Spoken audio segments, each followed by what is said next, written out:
Tiger group सामाजिक चॅनलला follow करा, सबस्क्राईब करा, शेअर करा.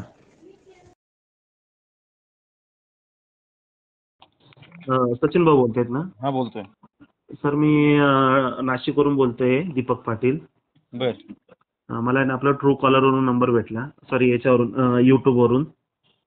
बर सर मी आहे ना ऍक्च्युली खूप मोठ्या कर्जात सापडलोय सर. बर व्यवसाय करत होतो पाण्याचा, पण ते एक गोष्टी करण्यासाठी असं घेत गेलो, पण ते आज एवढं माझ्यावर आहे ना आज 30-35 लाख रुपये कर्ज होऊन गेले सर. कशाचा व्यवसाय करतो तो? पाण्याचा व्यवसाय, पाणी सप्लाय करायचं मी. पाणी सप्लाय. ओरिजिनल बिस्लरी आहे ना, हा ते बॉक्स मध्ये मला एजन्सी भेटली होती, तर मग ते करत होतो सप्लाय. बर हा माझं कर्जाचं प्रमाण इतकं वाढून गेलं, काही गोष्टीमध्ये फसलो गेलो मी. धुळ्यामध्ये माझा व्यवसाय करत होतो आणि नाशिकमध्ये पण.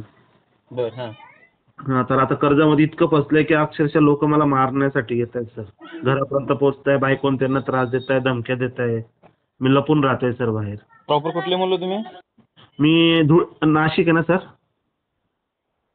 हॅलो, हा बोला बोला. नाशिक मधून बोलते सर. धुळेला व्यवसाय करत होतो तिकडे? हो, धुळ्याला व्यवसाय करत होतो. बर तर म्हटलं आता कसं आहे, मग आता लपून राहतोय बाहेर सर. का बर? कारण की कर्जवाले ना घरापर्यंत येत आहे आणि 1-2-3 जणांनी तर मला मारलं पण आहे सर. बर तर मी आता काय करायला पाहिजे काहीच विचार नाहीये. मी अक्षरशः आता म्हणजे सुसाईड पण करत होतो सर. पण माझ्या घरातल्या 2 लहान मुली आहे सर. तर मग म्हटलं आता तुम्हीच काहीतरी. मी तुम्ही कुठे आहे ते विचारत नाही, हां पण कसं काय एवढं कर्ज बाजार? हे ना मी ते ना व्यवसाय सुरू करताना माझ्याकडे भांडवल नव्हतं, तर मग मी तिथून सुरुवात केली दुसऱ्याकडून घेऊन. आणि ना एक ऑनलाईन लोन ॲप आहे, त्या लोन ॲपमध्ये फसलो होतो सर मी. बर ते कुठलं लोन ॲपचं नाव काय? लोन ॲप असे खूप होते सर, जसं की किस्ट होतं, मोर लोन होतं, ए क्रेडिट, असे खूप ॲप्स होते सर. त्याचं काय त्याचं आहे ना असं होतं, हप्त्याला आहे ना म्हणजे समजून घ्या 5,000 काढलं तर ते 5,000च्या ऐवजी आपल्याला 3,000 द्यायचे आणि 7 दिवसाच्या आत ते पैसे भरायचे. नाही भरले तर तुमचे न्यूड फोटो आहे ना ते सर्व ग्रुपला पाठवून द्यायचे ते. सिबिल पण खराब होतं ना, पैसे नाही भरले सिबिल. हो, नाही त्याचा इफेक्ट सिव्हिलवर काही होत नव्हता, ते वैयक्तिक होतं ते. आता तुम्ही ऑनलाईन मोबाईलवरून घेतलाय ना? हो हो. मग त्याच्यात सिबिल पडतो दादा. आता चेक करा तुम्ही सिबिल. नाही ते जे ना असे प्रायव्हेट वाले होते, फक्त सिव्हिलचा कुठे इफेक्ट पडत होता, किस्टवर पडत होता. शिक्षण काय झालं तुमचं? बीकॉम झालंय सर. बीकॉम झाले ना दादा. नाव काय पूर्ण म्हणलं तुझं? दीपक लक्ष्मण पाटील. दीपक पाटील. ते प्रायव्हेट असते ना ऍप, ते ऍपद्वारे तुम्ही कुठलीही बँक घ्या, कुठलंही लोन घ्या तुम्ही ऑनलाईन मध्ये, तुम्ही जर रिटर्न नाही फी केलं ना तर सिबिल पूर्ण खराब होतो. तुम्ही आता आणखीन चेक करून पण पाहू शकता तुम्ही. तुम्हाला माहिती नसेल यामधलं. मग सर आता काय करता येईल मला? दुसरी गोष्ट, तुम्ही किती लोन उचललं म्हणलं? आता माझ्यावर 25 लाख लोन होऊन गेलं सर. बापरे, 25 लाख रुपये. एवढं काय केलं? इन्व्हेस्ट कुठे केलं? आता ते व्यवसायामध्ये फसलो सर, काही गोष्टींमध्ये. कुठल्या व्यवसायामध्ये? पाण्याच्या व्यवसायामध्ये सर. पाण्याच्या व्यवसायामध्ये तुम्ही त्यामध्ये व्यवसाय केला, त्यामध्ये काय तर मार्जिन झालंच असेल ना तुम्हाला? बिना मार्जिनचं काही होत नाही ना तसं? हा, मार्जिन भेटत होती. मग कसं ते व्याज किती वर्ष स्ट्रगल केलं त्यामध्ये? 1 वर्ष सर. 1 वर्ष. मग 1 वर्षामध्ये मुनाफा किती भेटला तुम्हाला?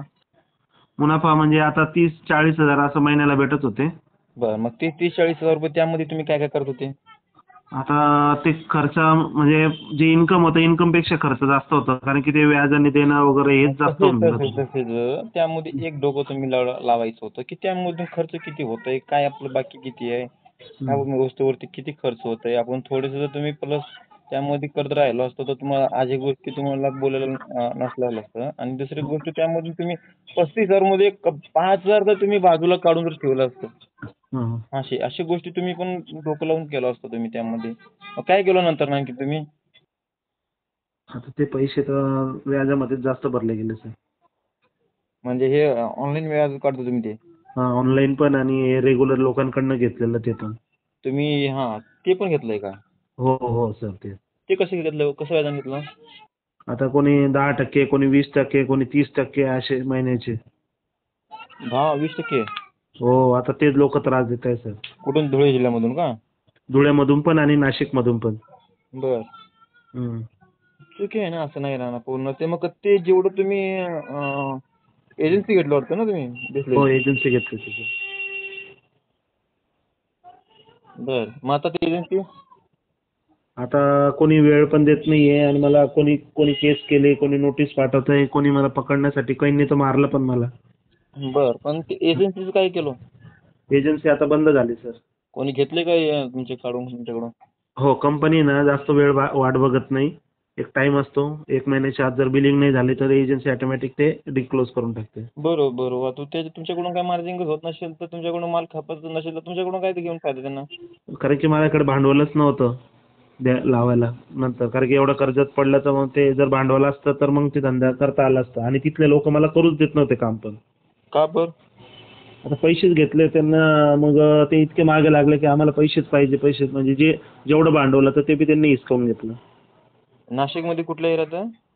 नाशिकमध्ये पंचवटी मसरूडमध्ये. बरं. मग तो फेमस आहे ना तिथला एरिया, मग त्यामुळे तुमचं तिथं माल खपत नव्हता. तुम्ही असं जर तुम्ही दुसरं काहीतरी केलंय, खरं खरं सांगा. म्हणजे काय दुसरं काय नाद होतं काय असं म्हणजे काय? नाही सर, नाही सर, दारू नाद बिरू वगैरे असं प्यायचं काहीच काय? नव्हता. फक्त मला ना, मी नाशिकमध्येच पहिले काम करत होतो. पण एक मोठा व्यक्ती आहे, त्याच्याकडे काम करत होतो. तिथून काम मी सोडलं तर त्याने कंपनीला अट घातली की याला हे काम भेटू द्यायचं नाही नाशिकमध्ये कुठं. हं, हं. हां, मग मग इकडे तिकडे हातपाय फिरवून मग त्याच लाईनमध्ये मग मी धुळ्याला एजन्सी भेटली तर धुळ्याला केलं असं झालं. बरं. म्हणजे असा विषय. धुळ्याला एजन्सी भेटल्या म्हणल्यावर ते तुमचे स्वतःचे पैसे नाही, म्हणजे दुसऱ्याच्या असं व्याजाने पैसे काढलो. हो, हो. किती पैसे काढले त्यावेळेस?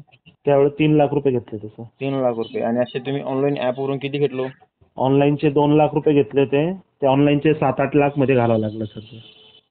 2 लाख रुपये मला एक ॲपवरून 5-5 हजार म्हणले तर असे किती ॲपवरून घेतले तुम्ही? असे तरी 15-20 ॲप सर. हां. नाही, एक ॲपवरून पैसे निघाले दुसऱ्या ॲपवरून निघत नाही ना, ते सिबिल पूर्ण क्लिअर केल्याशिवाय. नाही, मग ते आहे ना, त्यांचे तसे ऑप्शनच होते. हां. हां, कारण की 5,000ला ते 3,500 रुपये द्यायचे. आणि येत्या हप्त्याला जर नाही फेडलं तर मग ते व्याज पर डेला वाढून जायचं असं. हां. अच्छा. मग याच्यामध्ये ह्याच गोत्यामध्ये फसलो सर मग जास्त करून. मग आता प्रायव्हेटचं काय आहे ते? आता प्रायव्हेटवाल्यांचं 10% 20% महिन्याचं होतं. मग त्यांच्याकडून ₹1,00,000 कोणाकडनं ₹2,00,000 अशी घेतली. पण आज अशी कंडिशन आहे की माझ्याकडे काहीच नाही द्यायला सर. हॅलो. बरं. हां. मग तेच सर म्हटलं आता काय मार्ग करता येईल का असं. ह्यामध्ये मार्ग म्हणजे तुम्हाला एकच बोलायचं आहे मला. हां. आता तुम्ही ऑनलाईन जे ॲपवरून लोन घेतलंय तुम्ही, ते सर्व आता क्लोज करून टाकलं सर. क्लोज करून नाही. त्याचं काय एवढं ते तुम्ही एवढा त्रास घ्यायचा नाही. त्याचं काय ते ऑनलाईन ते फुगीरपणा आहे ते. ते फक्त 2 गोष्टी तुम्हाला फोन करून त्रास देतील एवढीच गोष्ट, दुसरे काही होणार नाही त्यामध्ये. तेच सर. त्याच्या अगोदर तुम्ही जे ते तुम्ही पूर्ण टोटल नील केले का पैसे ते ऑनलाईनचं?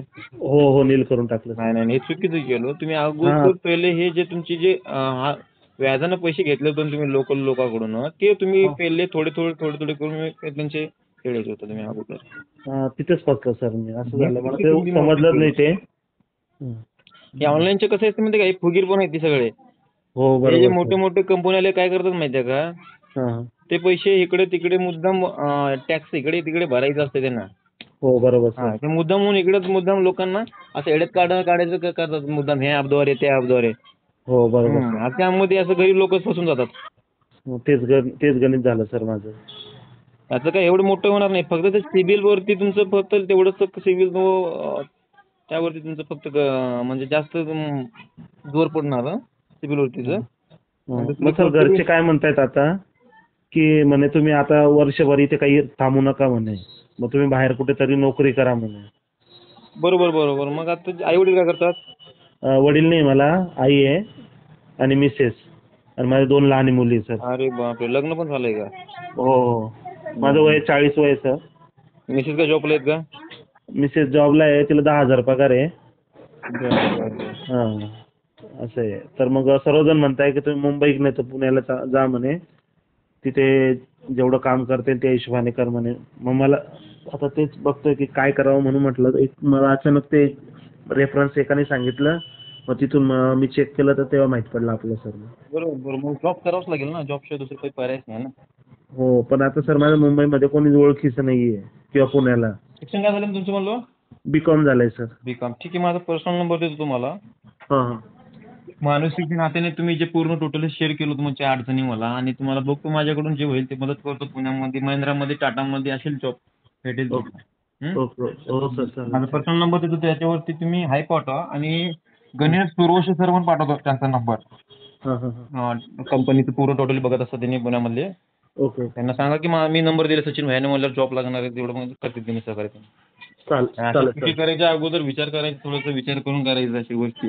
नाही सर फार मोठी आयुष्याची अद्दल घडली मला. आता ते चालेल, आता कसं माहिती आहे का, ऐकून होत असेल माणसाकडून चुकी. हां. हां, माणुसकीच्या नात्याने तुम्ही बोललो बरोबर, ठीक आहे. आणि कसं माहिती आहे, माणसाकडून चूक होते, माणसाकडूनच काही तर मार्ग काढला पाहिजे. हो सर. मी तुम्हाला व्हॉट्सअपला हाय करू का सर मग या नंबर? चालेल ठीक आहे. हो हो सर.